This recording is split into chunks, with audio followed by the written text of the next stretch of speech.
ಬಂಧುಗಳೇ, ಅವ ಹೇಳ್ತಾನ, ಅಂತಹ ಜ್ಞಾನ ಪಡೆದ 1000 ಮನುಷ್ಯರೊಳಗ ಒಬ್ಬನೇ ನನ್ನ ಸ್ವರೂಪವನ್ನ ಕಾಣ್ತಾನ ಅಂದ ಬಳಿಕ ಸದ್ಗುರುಗಳು ತಲೆ ಮ್ಯಾಲ ಹಸ್ತ ಇಟ್ಟು ಕರ್ಣದ್ವಾರದೊಳಗೆ ಮಹಾಮಂತ್ರ ಉಪದೇಶ ಮಾಡಿದಾಗ ಎಲ್ಲರೂ ಅವನ ಸ್ವರೂಪ ಹೊಂತಾರೇನು ಅಂತ ಪ್ರಶ್ನೆ ಬರ್ತದೆ. ಎಲ್ಲರೂ ಹಂಗಾಗಲಿಕ್ಕೆ ಸಾಧ್ಯ ಏನು? ಆಗಲ್ಲ. ಯಾಕಾಗೋದಿಲ್ಲ? ಕೇಳೇನವ. ಆದರೆ ಗುರು ಹೇಳಿದ ಮಹಾವಾಕ್ಯದ ಮಂತ್ರದ ಅರ್ಥವನ್ನ ಕೇಳೇನೇನವ. ನಮಃ ಶಿವಾಯ ಮಂತ್ರ ಎಲ್ಲಿದತ್ತೀರಿ ನೀವು? ಪುಸ್ತಕದಾಗ ಅದಾನೋ, ಏನು ಶ್ಲೋಕನಾಗ ಅದಾನೋ, ಏನು ಗ್ರಂಥದೊಳಗದಾನೋ, ಏನು ಶಿವಾದ್ವೈತ ಗ್ರಂಥದಲ್ಲಿದೆಯೋ? ಎಲ್ಲಿದಪ್ಪ ಮಂತ್ರ? ಮಂತ್ರ ವೇದದಲ್ಲಿ, ಪುರಾಣದಲ್ಲಿ, ಶಾಸ್ತ್ರದಲ್ಲಿ ಎಲ್ಲಿ ಇಲ್ಲ. ಎಲ್ಲಿ ನರದೇಹ ಅದ ಅದರೊಳಗೆ ಅದ.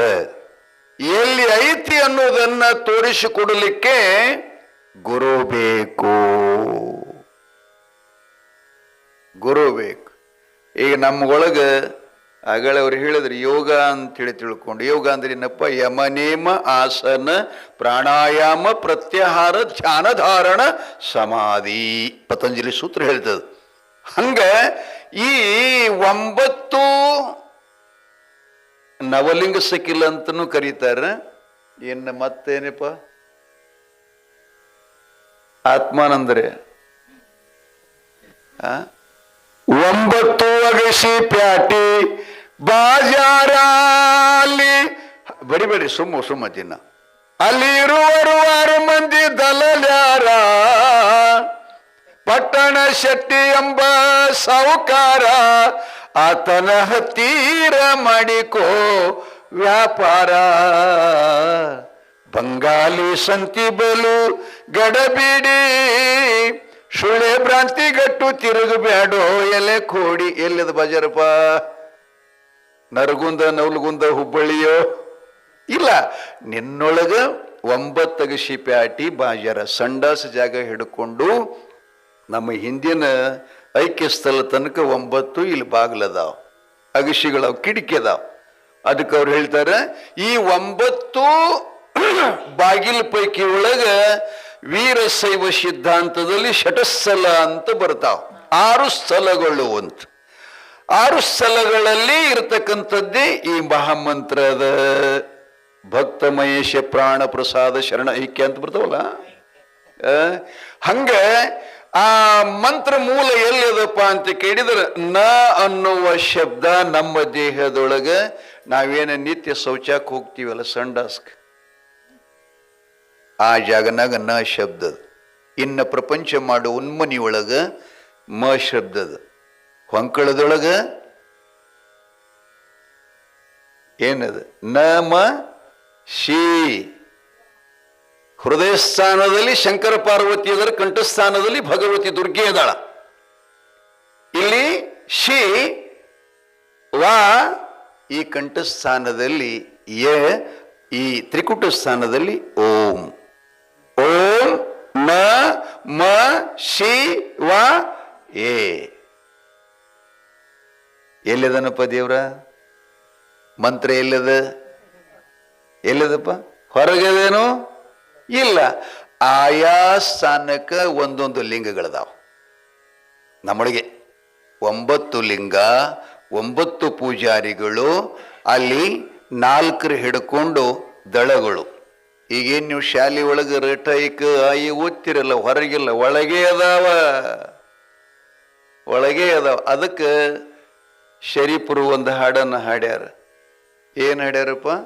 ಶಾಲೆಯ ನೋಡಿದ್ದೀರಾ, ಸರ್ಕಾರದ ಶಾಲೆಯ ನೋಡಿದ್ದೀರ. ಆ ಪದ್ಯ ಕೇಳಿದ್ರೆ ಇಲ್ಲೇ ನಮ್ಮಲ್ಲಿ ಮೂಳಾಕ್ಷರಗಳು 52 ಅಕ್ಷರದವಲ್ಲ, ಅವು ಒಳಗಿದ್ದುದೇ ಹೊರಗ ಗ್ರಂಥದಲ್ಲಿ ಬಿಟ್ಗಡೆ ಮಾಡಿಕೊಂಡು ಶಿಕ್ಷಣ ಕ್ಷೇತ್ರವನ್ನು ಮುಂದುವರಿತು ಬಂಧುಗಳೇ. ಅದಕ್ಕೆ ಅವ್ರು ಹೇಳ್ತಾರೆ, ಎಲ್ಲ ನಿನ್ನೋಳಿದ್ದು ಏನಪ್ಪ? ಹೊರಗೇನು ಇಲ್ಲ, ಎಲ್ಲ ನಿನ್ನೊಳಿದ್ದು ಅದನ್ನು ಮರೆತು ತಿರುಗಲಕತ್ತಿದ್ಯಲ್ಲ. ಸುಖನೂ ನಿನ್ನೊಳಗದ, ಸಂತೋಷನೂ ನಿನ್ನೊಳಗದ, ಎಲ್ಲ ಅದ. ಆದರೆ ಗುರುವಿನ ವಚನವನ್ನ ಕೇಳಲಾರ್ದನ, ಅದರ ಕಾರ್ಯರೂಪಕ್ಕೆ ತರಲಾರ್ದೇನೆ, ಆಚರಣೆಗೆ ತರಲಾರ್ದನ ಏನಾಗ್ಯದ, ಅದು ದಾಗಳ ಹೋದು ನರನಿಗೆ ಮುಕ್ತಿ. ಕೇಳಲಾರ್ದೆ ಅದು ಆಚರಣೆಗೆ ತರಲು ಮುಕ್ತಿ ಹಂಗಾಗ್ತದ, ಆಗಕ್ಕಿಲ್ಲ. ಅವ್ರು ಹೇಳಿದ್ರು ಅದಕ್ಕೇನಂದ್ರು ಪದ್ಧತಿ. ಪದ್ಧತಿ ಅಂದ್ರೆ ಅಮ್ಮನವರ ಶ್ರೀಮಠ ಇಲ್ಲಿ ಕೆಳಗ ಮನಿ ಹತ್ತಲಕ್ಕೆ 3 ಪಾವಟಿಗೆ ಅದಾವ, ಮೇಲ್ಮನಿ ಹತ್ತಲಿಕ್ಕೆ ಎಷ್ಟು ಪಾವಟಿಗೆಪ್ಪ? ವಕೀಲ್ ಸಾಹೇಬ್ರ ನೀವು ಎಣಿಸಿಲ್ಲ ಕಟ್ಟಿರಿ, ಇವ್ರು ಎಷ್ಟು ಇಲ್ಲಿ ಒಟ್ಟಾರೆ. ಇನ್ನ ಈ 3 ಪಾವಟಿಗಳನ್ನ ಹತ್ತಿರ ಮ್ಯಾಲ ಹೋಗ್ತೀವಿ, ಇನ್ನ ಹತ್ಬೇಕ್ರಿ, ಹತ್ಬೇಕಿಲ್ಲ. ಮಹತ್ಲಿಲ್ಲ ಅಂದ್ರೆ ಹೋಗುದಿಲ್ಲ. ಆ ಬಳಿಕ ಈ ಪಾವಟಿಗೆಗಳನ್ನು ಹತ್ತಬೇಕಾಗಿತ್ತು ಅಂದ್ರೆ ಕಾಲುಗಳು ಸುಲಬೇಕಲ್ಲ. ಮೊಳಕಾಲು ನೋವು ಇದ್ರಿಗೆ ಬರ್ತದೇನಪ್ಪ? ನನಗಾಗಲ್ರಿ, ಆಗಲ್ಲ. ಸಶಕ್ತ ಅಶಕ್ತ ಮನುಷ್ಯರೊಳಗೆ ಇಬ್ಬರದಾರ.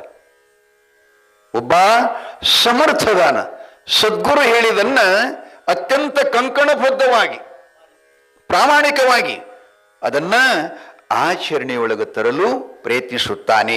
ಇನ್ನೊಬ್ಬ ಅಲ್ಪ ಸ್ವಲ್ಪ ಮಾಡ್ತಾನ. ಅವನಿಗೇನು ಅನ್ಬೇಕಾಗ್ಯದ ಅಂತಂದ್ರೆ ಈ ಮೊಳಕಾಲು ಬ್ಯಾನಿ ಇದ್ದ ಮನುಷ್ಯ ತನಬೇಕಾಗ್ತದೆ. ಅರ್ಥ ಏನು?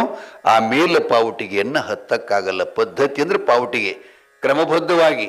ಅದಕ್ಕೆ ಅವರು 5 ಸ್ಥಳಗಳನ್ನು ಮಾಡಿಟ್ಟಿದ್ದಾರೆ ಬಂಧುಗಳೇ. ಅವರು ಜೀವ ಸಂಬೋಧನ, ಶಿವಕಾರುಣ್ಯ, ನೀತಿ ಕ್ರಿಯಾ ಹೇಳಿದ್ರು ಅವರು. ಪ್ರತಿಯೊಂದಕ್ಕೆ ದಾರಿ ಅದ. ಏನದ್ರಿ? ಪ್ರತಿಯೊಂದಕ್ಕೆ ದಾರಿ ಅದ. ಇನ್ನ ದಾರಿಗೆ ಹೋಗ್ಬೇಕಾಗಿತ್ತು ಅಂತಂದ್ರೆ ನಾವು ಎಲ್ಲಿಗೆ ಹೋಗ್ತೀವಿ ಅನ್ನುವ ಗುರಿ ಮೊದಲು ನಮ್ಮಲ್ಲಿ ಬೇಕು. ಇನ್ನು ಯಾವ ಊರಿಗೆ ಹೋಗ್ತೀವಿ ಅಂದ್ರೆ ಊರ ಹೆಸರು ಹೇಳಿದ್ರನ್ನ ದಾರಿ ತೋರ್ಸಾಕ್ ಬರ್ತೈತಿ. ಅಪ್ಪುಗಳ ಚೆನ್ನಾಗಿ ಅಪ್ಪುಗಳ. ಈಗ ನಾವು ಬಂದೀವಿ ಹೆಬ್ಬಾಳಕ್ಕೆ. ಎಲ್ಲಿಂದ ಬಂದೀವಪ್ಪ? ಕಲಬುರಗಿ ಜಿಲ್ಲೆ ಜೇವರ್ಗಿ ತಾಲೂಕಿನಿಂದ ಬಂದೀವಿ. ಬರಾಗೆಲ್ಲ ಭಕ್ತರು ಕೇಳಿದ್ರು, ಯಪ್ಪ ಎಲ್ಲಿ ಹೊಂಟ್ರಿ? ನಾವು ಹಿಂಗೆ ಧಾರವಾಡ ಜಿಲ್ಲೆ ನವಲಗುಂದ ತಾಲೂಕು ಹೆಬ್ಬಾಳಕ್ಕೆ ಹೊಂಟೀವಿ ಅಂತ ಹೇಳ್ಕೋತ ಬಂದೀವಿ. ಮೊದಲನೇ ವರ್ಷ ಕೇಳ್ಕೋತ ಬಂದೀವಿ, ಅಲ್ಲೆಲ್ಲಿ ಕೇಳ್ಕೋತ ಬಂದೀವಿ. ಫೋನ್ ಮುಖಾಂತರವಾಗಿ ವಕೀಲ್ ಸಾಹೇಬರು ಹಂಗೆ ಹೇಳ್ತಿದ್ರು, ಹಿಂಗೆ ಕೇಳ್ಕೊತ ಬಂದೆವು. ಹಂಗೆ ಮೊಟ್ಟ ಮೊದಲಿಗೆ ಅವ್ರೇನು ಹೇಳ್ತಾರೆ, ಮುಕ್ತಿಯ ಮಾರ್ಗದ ಊರಿಗೆ ನಾವು ಹೋಗ್ಬೇಕಾಗ್ಯದ. ಅದಕ್ಕೆ ಅವರಂದ್ರು, ಧರೆಯ ಭೋಗವ ನೀಗಿ ವರಮೋಕ್ಷ ಪಡೆಯಲು ಬರಿತೀರ್ಯಾ ಇಲ್ಲಿ ಇರ್ತೀರ್ಯಾ ಭಜನದಾಗ ಹಾಡ್ತಿರ್ತಾರೆ. ಇನ್ನ ಬರಬೇಕಾಗಿತ್ತು ಅಂತಂದ್ರೆ ಅವ್ರ ಮೂರು ನುಡಿಯೊಳಗೆ ಹೇಳ್ತಾನ ನಾವ. ಅಕ್ಕರದಿ ಸತಿಪುತ್ರ ಅಣ್ಣ ತಮ್ಮರನ್ನ ಬಿಟ್ಟು. ಹೌದಲ್ರಿ?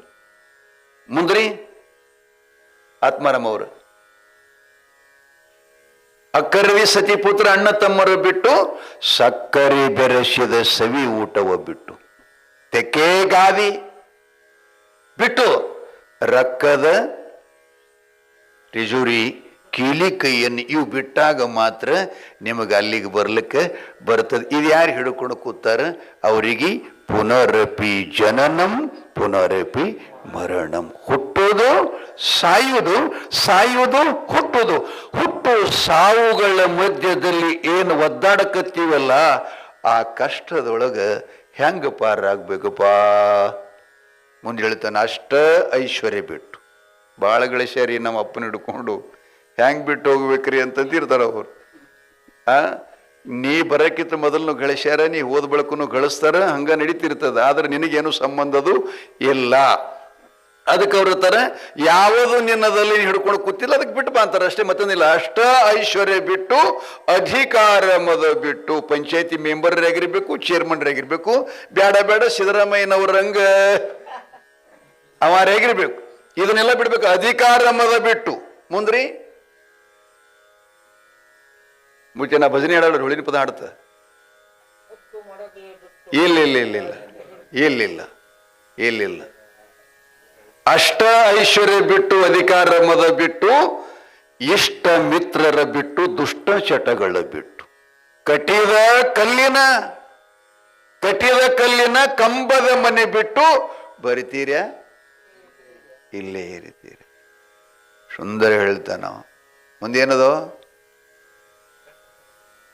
ಅಲ್ಲಲ್ಲ, ತಂಟೆ ತೊಗಲವ ಮಾಡಿ. ಮಾಡ್ತೀವಲ್ಲ ಸಮಾಜದಾಗ ಮನ್ಯಾಗ ತಂಟೆ ತೊಗಲು ಮಾಡ್ತೀವಲ್ಲ, ತಂಟೆ ತೊಗಲವ ಮಾಡಿ ಗಳಸಿದ ಹೊಲ ಮನೆ ಬಿಟ್ಟು 8 ಎತ್ತಿನ ಕಮತ. ಆಗಲೇ ಇವ್ರೊಂದು ಶಬ್ದ ಅಂದ್ರೆ ಕೇಳಿದೀನಿ, ಕಮತ ಮಾಡ್ತಿದ್ನ ಮೊದಲು ಅಂತ ಹೇಳಿ. ಶಬ್ದದ ಅರ್ಥ ಹೆಂಗದ ನೋಡು. 8 ಎತ್ತಿನ ಕಮತ, ಎಲ್ಲ ಐಶ್ವರ್ಯ ಬಿಟ್ಟು. ಮುಂದೇನಪ್ಪ, ಮುಂದೇನದ?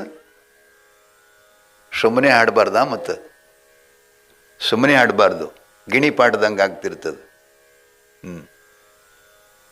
ಏನಪ್ಪ ಅದು?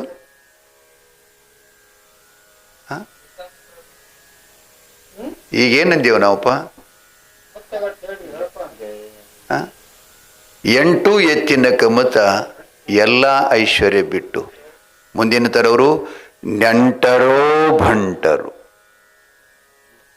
ನೆಂಟರು ಭಂಟರು ಗಳ ಕೂಡ ಗುದ್ದಾಡಿ. ಆಗ್ತದಿಲ್ರಿ ಗುದ್ದಾಟ? ಅವನಿಗೆ ಕೆಡವೆ ಬಿಡ್ತಾ ಈ ಸಲನ. ಅವು ಪಾರ್ಟಿ ಆದ ಬಳಕ ಹತ್ತದ ಜಗಳಲ್ಲ. ಇದರಂತೆ ಅನೇಕ ಎಲ್ಲದರೊಳಗೆ ನೆಂಟರು ಬಂಟರುಗಳ ಕೂಡ ಗುದ್ದಾಡಿ ಗಂಟಲ ಹರ್ಕೊಂಡು. ಏನ್ರಿ? ಗಂಟಲ ಹರ್ಕೊಂಡು ಚಣಕಿ ಮಾಡೋದು ಬಿಟ್ಟು ಬರಿತೀರ್ಯಾ, ಇಲ್ಲೇ ಇರ್ತೀರ್ಯಾ. 3 ನುಡಿ ಅದು. ಕೊನೆಗೆ ಅವ್ರು ಹೇಳ್ತಾರೆ, ನೇಮ ನಿತ್ಯವ ಬಿಟ್ಟು. ಏನ್ರಿ? ನೇಮ ನಿತ್ಯವ ಬಿಟ್ಟು, ಕಾಮ ಕಾಜವ ಬಿಟ್ಟು, ಹೋಮ ಹವನವ ಬಿಟ್ಟು, ತಾಮಸ ಮತಿ ಬಿಟ್ಟು. ಎಷ್ಟು ಸುಂದರ ಬರೀತಾರೆ ನೋಡು.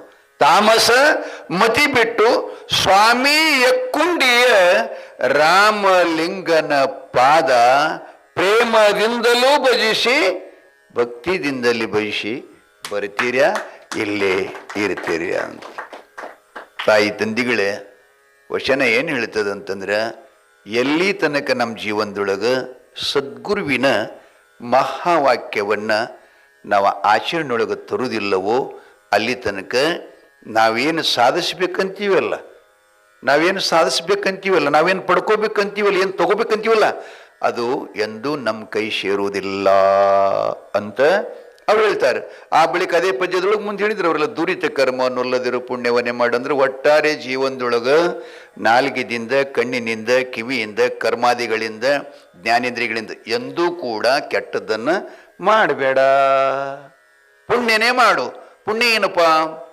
ಉಕ್ಕಡಗಾತ್ರಿ ಬಸವೇಶ್ವರರ ಜಾತ್ರಾ ಮಹೋತ್ಸವವನ್ನ ಮಹಾತಾಯಿ ಶಿವಶರಣಿ ವೈರಾಗ್ಯಣಿ ರುದ್ರಮ್ಮಮ್ಮನವರು ಗ್ರಾಮದಲ್ಲಿ ಕಾರ್ಯಕ್ರಮ ಹಮ್ಮಿಕೊಂಡಿದ್ದಾರೆ. ಅಂದ್ರೆ ಅವಳು ವೈಯಕ್ತಿಕವಾಗಿ ಅಲ್ಲ. ಆದೇನ್ರಿ ಕಾರ್ಯಕ್ರಮ ಅವ್ರ ಪರವಾಗಿದನು? ಇಲ್ಲ, ಅವ್ರ ಪರವಾಗಿ ದೇವರ ಪ್ರತ್ಯಕ್ಷಗನೇ ಈಗ ದೇವರಾಗ್ಬಿಟ್ಟಾರವರು. ಆದರೆ ನನ್ನ ಹಾಗೇನೆ ನರದೇಹ ತಗೊಂಡು ಬಂದಂತ ಈ ಜೀವಿಗಳಿಗೆ ಹರನನ್ನಾಗಿ ಮಾಡಬೇಕು, ಶಿವನನ್ನಾಗಿ ಮಾಡಬೇಕು, ಅಂಗ ಹೋಗಿ ಲಿಂಗ ಆಗಬೇಕು, ಜೀವ ಹೋಗಿ ಶಿವ ಆಗಬೇಕು, ದೇಹ ಹೋಗಿ ದೇವ ಆಗಬೇಕು ಅಂತ ಶತಪ್ರಯತ್ನ ಮಾಡಿ ಜಾತ್ರಾ ನಿಮಿತ್ತ ಮಾಡಿ ಕಂಡು ಪುಣ್ಯಾತ್ಮ ಮಹಾತ್ಮರನ್ನು ಕರೆಸಿಕೊಂಡು ಈ ಅಮೂಲ್ಯವಾಗಿರತಕ್ಕಂಥ ಜ್ಞಾನದಾಸೋಹ.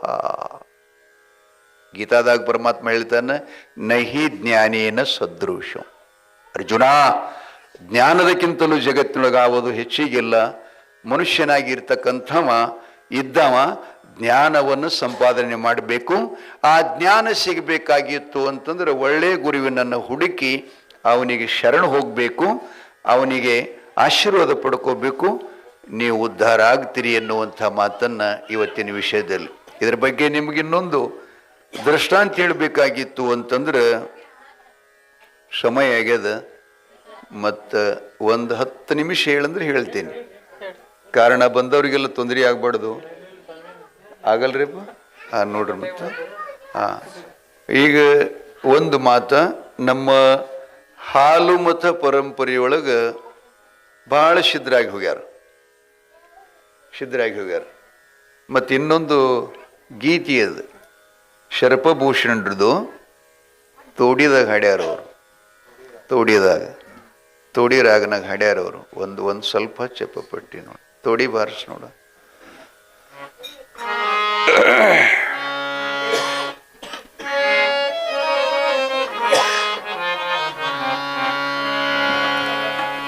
ತೋಡಿ ತೋಡಿ ಇಲ್ಲ ಬಿಡು, ನೀವು ಸೂರ್ಯನ ಹಾಡ್ತೀನಿ.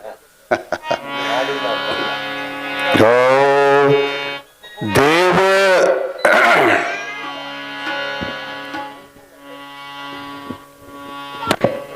ಹಲೋ, ನಾ ಈ ಕಡೆ ಧಾರವಾಡ ಬಂದಿನಿಪ್ಪ, ಆಮೇಲೆ ವೇದಿಕೆ ಮೇಲೆ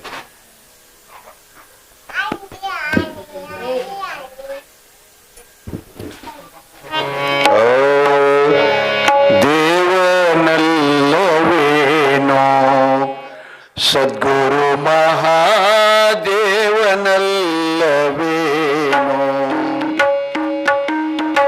ದೇವನಲ್ಲವೇನೋ ಸದ್ಗುರು ಮಹಾದೇವನಲ್ಲವೇನೋ.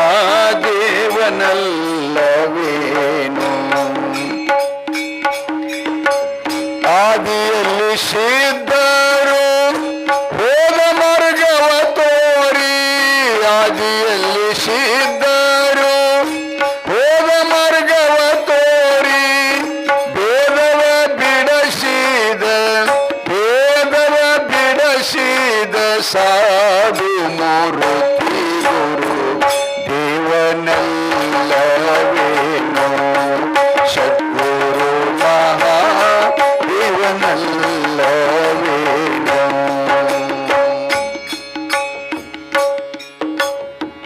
ನರ ಜನ್ಮದೊಳಗೆ ಬಂದು ಪ್ರಪಂಚದ ಕಡಲ ಮಧ್ಯದಿ ನಿಂದು, ನರ ಜನ್ಮದೊಳಗೆ ಬಂದು ಪ್ರಪಂಚದ ಕಡಲ ಮಧ್ಯದಿ ನಿಂದು,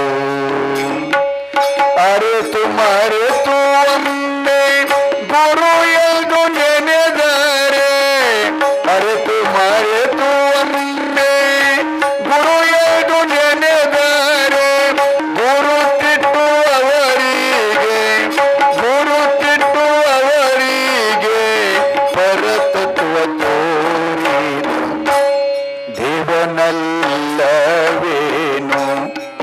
ಸದ್ಗುರು ಮಹಾದೇವನಲ್ಲವೇನೋ. ಜಯ ಮಂಗಲಂ ಜಯ ನಮ ಪಾರ್ವತೀಶ್ ಕರಿ ಬಸವೇಶ್ವರ ಮಹಾರಾಜ್ ಕಿ ಸಾಂಬ ಜೈ ನಮ. ಶರಪಭೂಷಣರು ಅವರ ಪದ್ಯದಲ್ಲಿ ಬಹಳ ಸುಂದರ ಹೇಳ್ತಾರೆ ಗುರುವನನ್ನು ಕುರಿತು. ದೇವನಲ್ಲವೇನು, ದೇವತೆಗಳು ವರ ಕೊಡ್ತಾರ, ಆದರೆ ಮೋಕ್ಷ ಕೊಡಲ್ಲ. ಈ ಜಗತ್ತಿನೊಳಗೇನು 33 ಕೋಟಿ ದೇವತೆಗಳಂತೇನು ಗಣನ ಮಾಡಿರಲ್ಲ ಪುರಾಣ ಕರ್ತೃಗಳು. ಯಾವ ದೇವ್ರ ಗುಡಿಗೆ ಹೋಗೋದ್ರು ನಿಮ್ಗೆ ವರ ಕೊಡ್ತಾನ, ಬೇಡಿದ್ದು ಕೊಡ್ತಾನೆ. ಜ್ವಾಳ, ಗೋಧಿ, ರೊಕ್ಕ, ರೂಪಾಯಿ, ಹಣ, ಧನಕನಕಾದಿಗಳು ಮೊದಲುಗೊಂಡು ಬೇಡಿರ್ತಕ್ಕಂಥ ಇವೆಲ್ಲ ಅಧಿಕಾರ ಇವೆಲ್ಲ ಕೊಡ್ತಾನೆ. ಆದ್ರೆ ದೇವರಿಗೆ ಮೋಕ್ಷ ಕೊಡಕ್ ಬರಲ್ಲ. ಅದಕ್ಕೆ ಎರಡೂ ಇವ ಮಾಡ್ತಾನ್ರಿ. ಏನು ಎರಡೂ ಮಾಡ್ತಾನವ. ನಿಜಗುಂಡು ಹೇಳಿಲ್ಲೇನು? ಹರನಾಮವನು ಬಿಡದೆ ಜಪಿಸ ಬಲ್ಲವರ ಭವ ಮರಣ ಮಾಯಾ ಕರ್ಮ ಮಲಪಾಶ ಬಂದ ಬಹು ದುರಿತ ಸಂಸಾರ ಸಂತಾಪ ಸಂತ ಒಳಿದು ವರ ಭೋಗ ಮೋಕ್ಷ.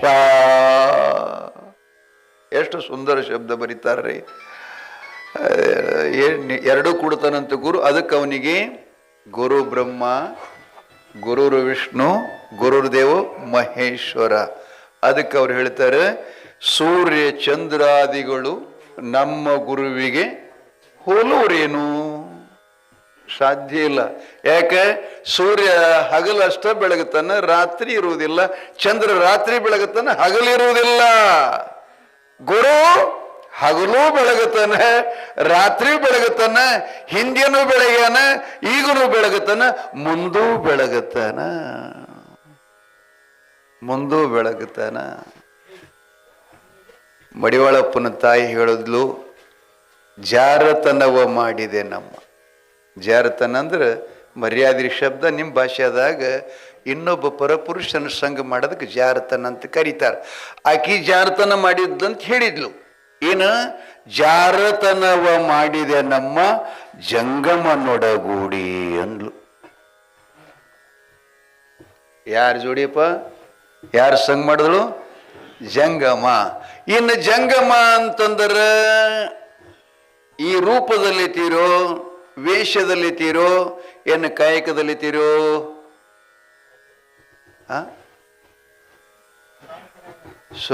ಅನ್ಬೇಡ್ರಿ, ಮತ್ತೆ ಗೊತ್ತಿತ್ತಂದ್ರನ್ರಿ. ಇಲ್ಲಿ ಏನು ಪ್ರಮಾಣ ಬೇಕಾಗ್ತದೆ? ಅವ್ರೇನಂತಾರೆ ಜಂಗಮ ಅಂದ್ರೆ ಯಾರು ಅಂತಂದ್ರೆ, ಒಬ್ಬರು ಬರೀತಾರೆ ಸಾರಂಗದಾಗ, ಜಂಗಮ ಮಹಿಮೆ ಬಡಿಬೇಡ್ರಿ ತಿಳಿದ ಕೊಳ್ಳಯ್ಯ. ಆತ್ಮಾರಾಮ್ ಅವರೇ, ಜಂಗಮ ಮಹಿಮೆ ತಿಳಿದ ಕೊಳ್ಳಯ್ಯ, ಲಿಂಗದ ಮುಖವೇ ಯಾರು? ಜಂಗಮನಯ್ಯ. ಲಿಂಗದ ಮುಖವೇ ಜಂಗಮನಯ್ಯ, ಅವನ ನೆನಿರಿಯ ಅಯ್ಯ. ಮುಂದೆ ಹೇಳ್ತಾರೋ, ಜಂಗಮ ಅಂದ್ರೆ ಯಾರು? ಜನನ ಮರಣವ ಮೀರಿರುವನು, ಜನ್ಮ ಜನ್ಮದ ಪಾಪವ ಕಳೆವ, ಕಾಮಿತ ಫಲವ